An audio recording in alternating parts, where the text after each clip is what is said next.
Hello po, good evening. Yan po, nagigisa po tayo ngayon ng konting meat na ilalahok ko po sa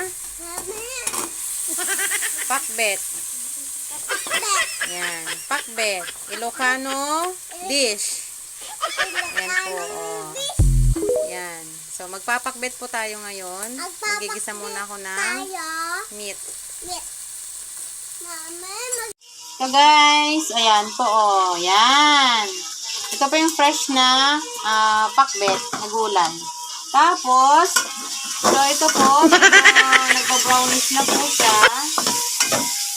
Mas masarap po ito pag medyo malutong po yung meat. Yan, ganyan po yan. Okay? So, let's wait until ano po siya. Mag-isang mabuti. Guys, so 7 minutes ko na po yung gulay. Yan. Yung sa meat.